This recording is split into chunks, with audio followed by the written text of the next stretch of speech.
Hello guys, के छ हालखबर तपाईहरुको? आज म जाँदैछु पिकनिक खान। यो पिकनिक खान जाँदाखेरि पिकनिक त खान पर्यो हैन? पिकनिक भन्दा नि भैलो विशेष कार्यक्रम हो यो। भैलो खेल्न त जानु पर्यो। अनि सो आज हाम्रो भैलो खाने कार्यक्रम चाहिँ गुफा डाँडामा रहेको छ। गुफा डाँडामा भैलो खाने हो। गुफा डाँडाको भ्यू हेर्दै खानुपर्छ आज भैलो। तर यो पनि आज त्यस्तो विशेष कन्टेन्ट खास केही हुने छैन। अलिकति यसो गुफा चौरको भ्यूको लागि भ्लग स्टार्ट गरौँ भनेर चाहिँ बनाएको हो मैले।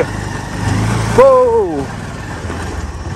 अफरोड बाटो चाहिँ यता अप्ठ्यारै छ कि घत्रा गुद्रुक भयो भने मजै लाग्दैन क्या चलाउनु। चिल्लो रोडमा चलाउनु पाए पो मजा हुन्छ भनेर।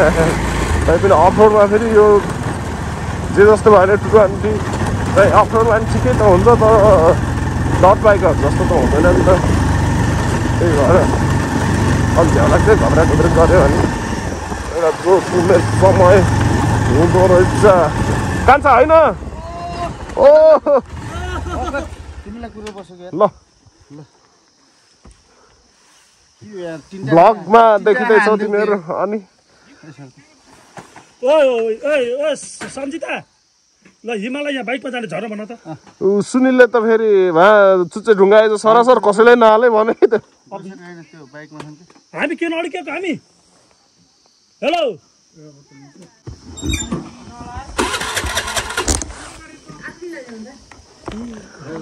ल आइज है त। यो मेरो भ्लगमा सबैजनालाई स्वागत छ है।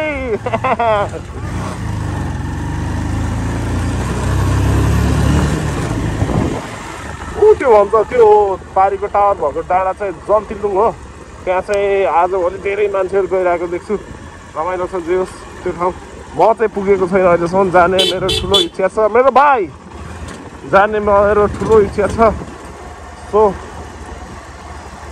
कोही साथीहरू हुनुभयो भने म छिटै त्यहाँ पुग्ने छु भन्दै यो भ्लगलाई अगाडि बढाउँ। म अहिले आइसकेँ बाघमुनि। यहाँ हुनुहुन्छ हाम्रो देवबहादुर चाचा। अहिले चाचाले के गर्नुभएछ?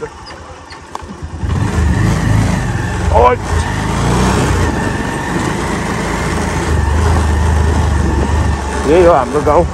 अब यो हाम्रो गाउँदेखि निक्लिन्छौँ हामी गुफा चौरको लागि बाटो। अनि परबाट छुट्टिन्छ डुम्रे जाने बाटो। यो डाँडालाई हामीले चुच्चे ढुङ्गा भन्छौँ। यो डाँडामा रमाइलो गर्दै बसेको छौँ हामी धेरै पटक। अनि दाइ भेनाजु दर्शन के भयो?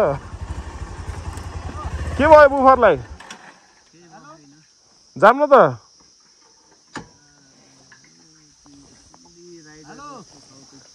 अनि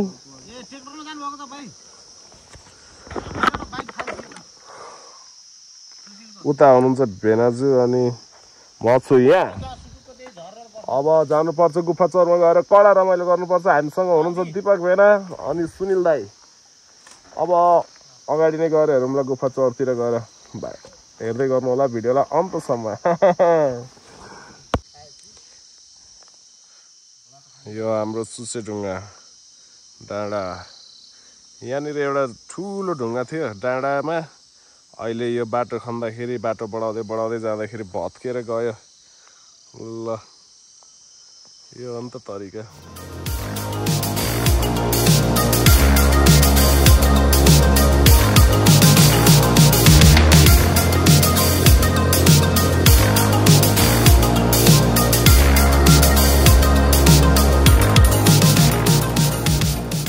गाइजहरूले पिकनिकमा पकाउन सुरु गरिसक्नु भएछ सबै अङ्कल दाइहरूले।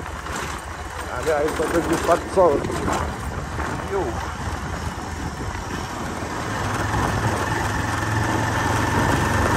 यहाँ बोकिरहेको काकाहरूले। यो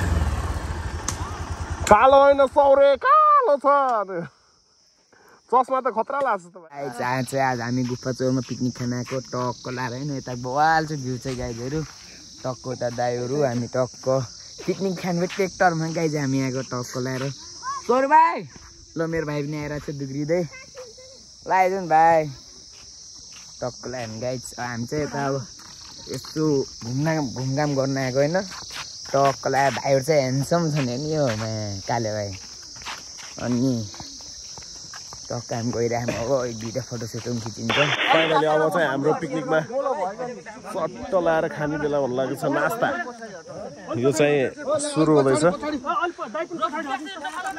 यसरी बसेर खाने सुरुवाती भइरहेछ आज 2082 सालको तिहारको भैलो खेलेर हामी पिकनिक खाँदैछौँ गुफा डाँडामा यहाँ हुनुहुन्छ हाम्रो भेनाजु 17 किलोको बोके काटेर ठुलबुवा दाई सबैजना बसेर हामी गाउँको एकचोटि यसो हाई हाई गरिदियो किन यो ल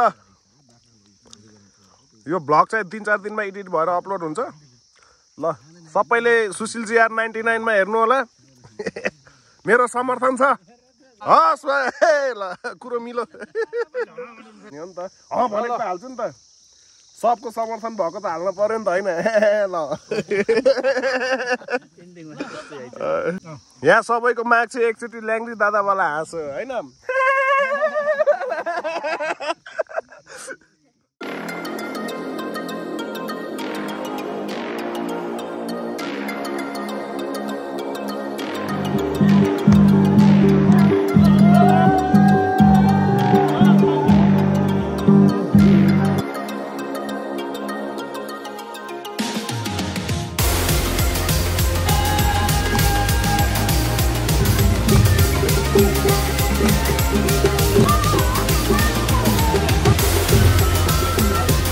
अहिले हाम्रो पिकनिकमा नास्ता खाएर नाच्ने कार्यक्रम भइरहेछ कस्तो लागिरहेछ मजाले हेर्नु होला हेरेर प्रतिक्रिया दिनुपर्छ अझै पनि भिडियोहरू बन्दैछ भिडियो सुटहरू हुने काम धेरै बाँकी छ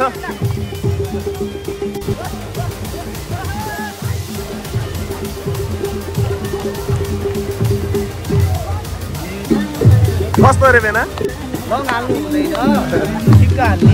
हुनुहुन्छ हाम्रो जिजाजी रमाइलोमा सामेल हुनुहुन्छ उहाँ पनि हाम्रो यता भरतजी हुनुहुन्छ यो सुशील GR 99 ओके ल 2082 सालको हाम्रो पिकनिक बडो दामी भएको छ है इन्जोय मस्ट फुल सब इन्जोय गरौँ न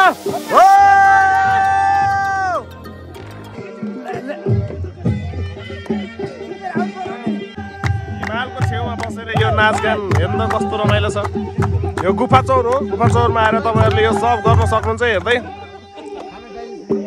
यो रमाइलो ठाउँ छ एकदमै छेउछाउमा जङ्गल बिचमा चौर छ यो साइडमा उतापट्टि होटलहरू पनि छ भिडियोलाई अन्तसम्म हेरेर साथ दिनुभएकोमा धेरै धेरै धन्यवाद फेरि अर्को भिडियोमा भेटौँला भिडियोलाई लाइक कमेन्ट सेयर अनि च्यानललाई सब्सक्राइब गर्न नबिर्सिनु होला बाई